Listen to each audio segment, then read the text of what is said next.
partie plus qui a rapport à la nature de qu'est-ce que je fais, ben là, c'est le sexe. T'sais. Fait qu'il faut que tu aimes ce que tu fais. Il faut que tu aimes dans quoi tu travailles. Moi, j'ai toujours été un passionné là, du côté sexe. J'ai toujours été curieux. Puis j'ai toujours aimé ça. Pour moi, c'était comme peut-être pas plus que les autres. Finalement, je me suis rendu compte au fil du temps que peut-être que j'aimais ça. J'avais plus d'intérêt que la moyenne des autres là-dedans. Fait que je me suis dit, coudonc, ça se peut, là. Ben, ça, sûrement, parce que sinon, on part pas une entreprise qui fait du porno. Si on n'aime pas ça.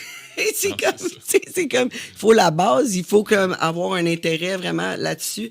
Quoi, du jour au lendemain, 16 ans passés, t'es arrivé, une journée, t'as dit, non, that's it, moi je fais ça. Ben moi, tu vois, ce qui a déclenché ça, c'est la crise de la trentaine. Carrément, je venais d'avoir 30 ans. Ça faisait, je sais pas, quasiment 20 ans que j'étais en... Non, peut-être pas 20 ans, mais depuis que j'avais 16 ans, là, j'ai commencé des jobs d'été en aménagement paysager, puis tout ça. Fait que, tu sais, j'avais toujours été dans ce domaine-là d'aménagement paysager. J'aimais ça, mais j'ai fait de tout. J'ai fait de la vente, de l'évaluation, des affaires, j'ai été sur le terrain, j'ai tout fait. J'avais l'impression un peu de faire le tour de ça. En même temps, j'avais déjà eu une business dans ce domaine-là un petit peu. Puis ça me manquait de retourner, d'avoir mon entreprise, mais je voulais pas nécessairement que ça soit en aménagement paysager, parce que je veux comme trouver que j'avais fait un petit peu le tour, j'avais le goût de vivre d'autres défis. T'sais. Ça fait que c'est là que je me suis dit, coudonc, qu'est-ce qui se passe au Québec? Il se passe des affaires, côté pornographique, mais rien qui me semblait comme en continu, qui était comme quelque chose de permanent. Moi, ce que je savais, c'est qu'il y avait, mettons, je sais pas, OK, tel producteur ou telle personne a fait un film, là, puis là, mais ça arrivait une fois dans l'année ou 2 fois, puis là, c'était sporadique un peu.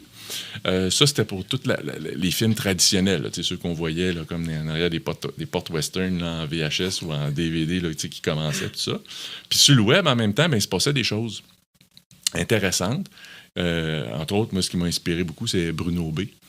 Ben oui, un classique. Ben oui, c'est un classique. Puis surtout dans les débuts, ce qui était vraiment cool, c'est que c'était avec des Québécois, c'était vraiment québécois, il parlait, puis il parlait en anglais aussi des fois, mais il parlait en français, puis il s'adressait à nous autres, puis ça avait l'air de le gars qui chauffe des vannes, là, c'est un gars ordinaire. Ben oui, un gars ordinaire, puis il sort d'un bar le soir, puis il rencontre des filles, puis hey, ça te tente dessus, puis tout, puis là, je trouvais ça vraiment cool, Puis après ça, ben là, ça a pris de l'ampleur, leur entreprise, puis là, ça s'est devenu plus international, puis tout ça. Fait que ça a perdu un petit peu, à mon sens, ça avait perdu à ce moment-là un peu la saveur, 100% Québec. Puis je me disais, écoute, il se passe rien de gros là, au Québec, puis de permanent. Puis moi, je me suis comme lancé comme défi un peu de dire, s'il y a un vide, est-ce que je peux, moi, participer à combler d'une façon ou d'une autre par mon implication, ce vide-là. Fait que c'était un peu ça qui m'a motivé à partir. Là. OK, fait que t'étais un bon consommateur de porn, là. Ben oui. Ouais. Ben OK. oui. Ben oui. Puis là, quand t'as monté ton plan, t'es arrivé de même, là, t'as dit, bon, OK, je commence ça, mais tu connais personne là-dedans. Non, j'ai aucun contact professionnel, même au niveau audio, vidéo, tout ça, je partais de rien, là, tu sais. Sweet fuck out, là. Ouais. Même. Ouais. Fait que là, moi, j'étais quelqu'un quand même assez autodidacte, tu sais, dans un peu tout ce que je fais. Fait que je me suis, par moi-même, tu sais, auto-formé, puis prendre des formations à gauche, à droite, puis, tu sais, bon, apprendre. J'ai commencé par de la photo. De la photo plus... érotique, puis sexy, puis ça. Je dis, en commençant comme ça, je vais rencontrer des modèles, je vais commencer à me faire un site, je vais commencer à me faire connaître un petit peu, puis tranquillement, pas vite, je vais cheminer avec le vidéo, puis tout ça. Puis c'est ça que j'ai fait, finalement. J'ai eu aucun succès avec mon site de photos, parce que, je sais pas, après ça a pris le bord un peu, puis là, c'est la vidéo qui a pris plus toute mon énergie, puis qui était plus prometteur, là, je pense. Mais l'Internet, là, quand on parle de 16-17 ans, c'était comme tout le monde se garochait là. Est-ce que tu y as cru vraiment, toi, ou tu créais vraiment juste aux vidéos? Ben, moi, j'y croyais beaucoup à ce moment-là. Ouais. T'as raison de le dire, parce qu'il y a du monde qui pensait que c'était une mode Internet, puis surtout ceux qui étaient dans l'industrie, là, puis qui depuis un bout de temps. Moi, là, j'ai pas cru à l'Internet. Ah, c'est ça, hein? Moi, j'appelais ça cheap television. J'y ai pas cru, pas en tout, zéro. Okay. J'ai pas cru.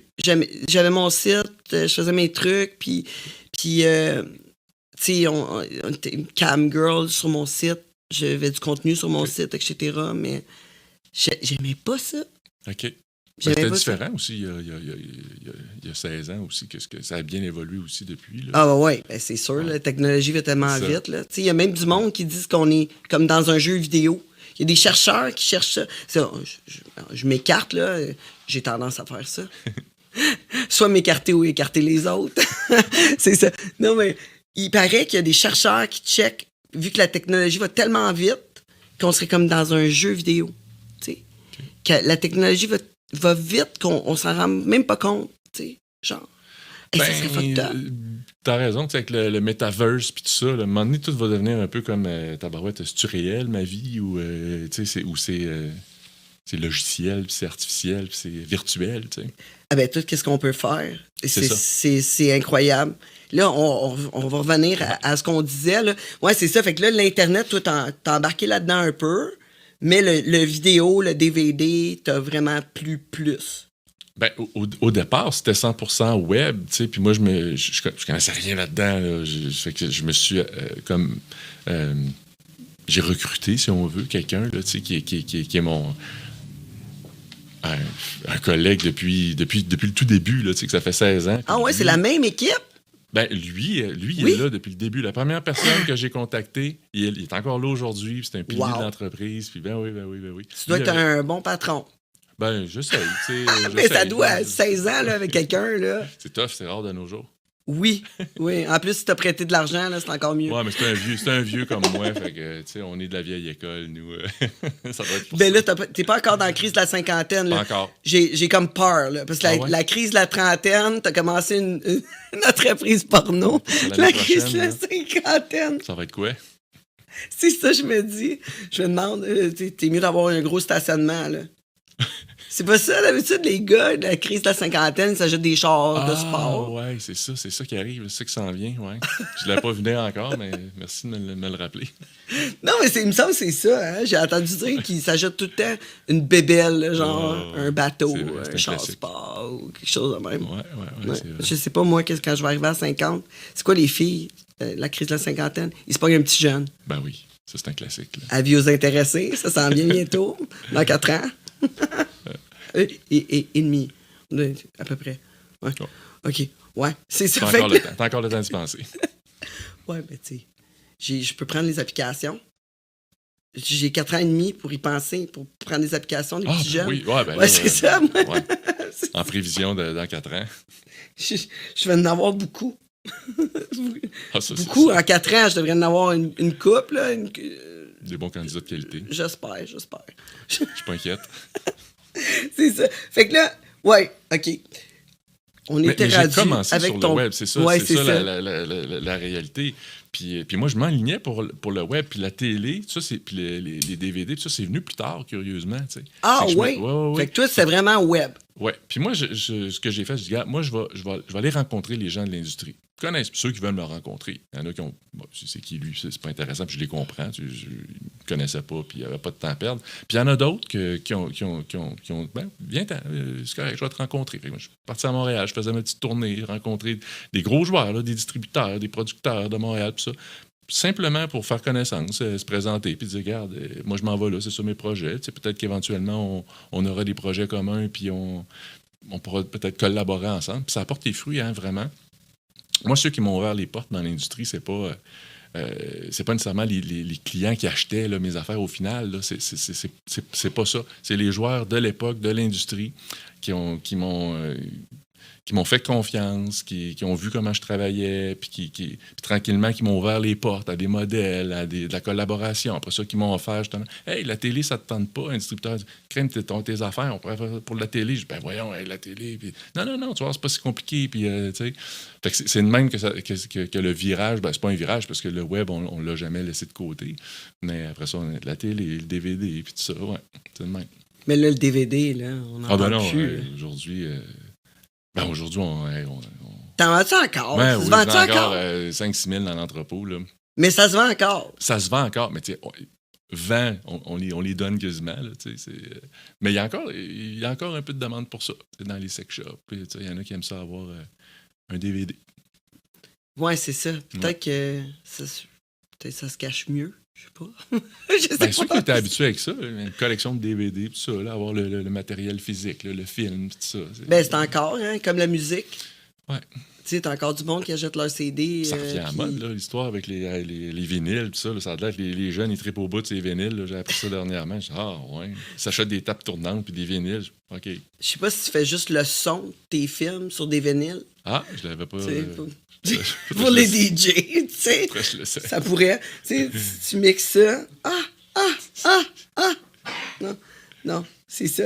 Puis fait que là, t'as commencé à tourner à Internet, rencontrer les gens de l'industrie. Comment t'as fait pour financer ça? C'était-tu un gros projet? Ça a-tu coûté cher?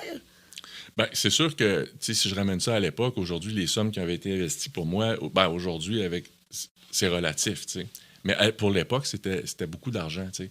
Moi, là, c'est sûr que la banque, tu vas pas voir la banque, hey, bonjour, j'ai un projet de faire des films de cul, là, je peux avoir de l'argent. Ils vont te dire, ben non, t'es pas à bonne place. Puis des investissements. C'est curieux, hein, mais en tout cas, c'était comme ça. Puis, fait qu'il fallait vraiment soit s'auto-financer ou faire affaire avec du monde qui veulent te prêter de l'argent. Puis moi, j'essayais d'éviter ça au maximum. J'ai dit, ben regarde, je vais le faire par moi-même. Puis j'ai économisé de l'argent. Fait que j'ai économisé de l'argent. Puis honnêtement, là, ce qui m'a aidé aussi, j'ai un petit héritage de mes grands-parents. OK. À l'époque. Puis ça c'était beaucoup pour moi. Je regarde ça aujourd'hui, c'est comme, ben, c'était pas si énorme que ça comme argent, mais ça, ajouté à mes épargnes. Puis il y a une affaire aussi qu'il faut que je dise, c'est que j'ai pas laissé aller ma job de jour tout de suite. Là. Ça a pris 5 ans. L'aménagement paysager, on en parlait tantôt. Moi, j'ai continué à travailler en aménagement paysager pendant 5 ans, là, à temps plein. J'avais 2 jobs à temps plein. Dans le fond, je travaillais peut-être 80 heures par semaine. En aménagement paysager, puis dans mon projet, parce que ça a pris 5 ans avant que ça soit que je puisse commencer à vivre de ça un peu. Puis là, je voulais investir un petit peu dans une caméra. Puis là, chaque dollar, je me disais, je suis mieux de l'économiser, je suis mieux de le dépenser, de quelle façon? Est-ce que je peux payer un artiste? Est-ce que je paye mon employé quelques heures? Parce que, écoute, au début, c'était 2 heures par semaine. Puis, tu sais, c'est vraiment ça. Puis je pense que ça en est un secret aussi du succès en affaires. Moi, je suis content de ne pas trop avoir eu d'argent au départ. Parce que j'en ai connu après ça, là, dans mes 15 ans, là, dans le domaine, ils ont eu accès à des grosses sommes d'argent. Puis de la façon dont ils l'ont dépensé, ils l'ont regretté après. Parce que t'as pas le feedback, puis l'expérience, puis le temps qui dit, tu sais, y aller tranquillement, puis de vraiment investir dans vraiment ce que tu as besoin. Fait que tu dis, j'ai de l'argent, je vais acheter ça, je vais acheter ça, je vais acheter ça. Mais es-tu vraiment optimal? Ta dépense, es-tu vraiment optimale? Ah, mais c'est parce que c'est toujours changeant. Ouais. Puis la clientèle, les demandes de la clientèle aussi, qu'est-ce qui pogne pas, ouais. Tu le sais au fil du temps, là. Faut que tu fasses attention à ton cash flow, tu sais, dans toute entreprise, c'est comme ça. Faut que tu fasses attention, tu veux pas manquer d'argent, parce qu'encore là, la caisse, ça t'en passera pas, la banque non plus. Puis tu peux pas tomber, puis tu sais, quand on fait de la télé ou tu sais, on veut de la récurrence, tu veux pas à un moment donné, mais là, je n'ai un peu, je vais en mettre un peu en ligne, après ça, il se passe plus rien, après ça, je n'ai un autre, tu veux de quoi de régulier. Moi, je m'étais fixé ça depuis le début, je disais, à partir du moment où on est en ligne, nous, notre mandat, si on fait un nouveau vidéo par semaine, une nouvelle scène originale par semaine, ben il faut pas sauter une semaine. Puis là, tu vois, ça fait 52 semaines fois 16 ans. Ça fait un nombre de vidéos, puis on n'a jamais manqué une semaine. Puis ça, c'est une bonne fierté aussi pour toute mon équipe. Moi, certain, tu dois être fier. Puis écoute, c'est pas facile. C'est pas facile. Non, c'est pas toujours facile. C'est pas toujours facile. Mais tu sais, les gens, ils ne savent pas qu'est-ce qui est difficile, c'est gérer tout ce monde-là en arrière. Là. C'est pas. Toi, tu sais, c'est ta business, t'es là, t'es fiable. Tu vas être à ton affaire. Tu vas être là avec ta caméra, tu vas être prête. Mais c'est pas toujours le cas dans l'industrie de tout le monde. Ben, tu as raison, parce que c'est un domaine où on fait beaucoup affaire avec des artistes, hein, puis des pigistes. Oui, il y a les employés qui sont au bureau ou qui travaillent, mais de façon récurrente, là, à temps plein ou à temps partiel. Tout ça, c'est une chose. Puis qu'eux autres ne sont pas nécessairement... ils travaillent dans l'industrie du sexe, mais en réalité, ils sont représentants aux ventes, sont, je sais pas, au marketing ou au niveau, je sais pas, technologie de l'information. Faut qu'ils mangent. C'est leur job. Ils aiment l'industrie du X, ils aiment ça travailler là-dedans. Mais... On en connaît même qui sont conseillers financiers de jour. Ouais! Oui, c'est ça, tu sais. Mais aussi toute la partie artiste. c'est des pigistes, tu sais. Fait que eux autres, ben, en tout cas, moi, j'adore travailler avec les artistes, mais des fois, bon, tu sais, côté, on a chacun nos forces puis nos faiblesses. Fait que des fois, la discipline ou la fiabilité ou le fait, la personne, elle va-tu être là à l'heure ou elle va-tu être prête ou tout ça. Fait que, tu sais, c'est tough au début quand t'es pas habitué.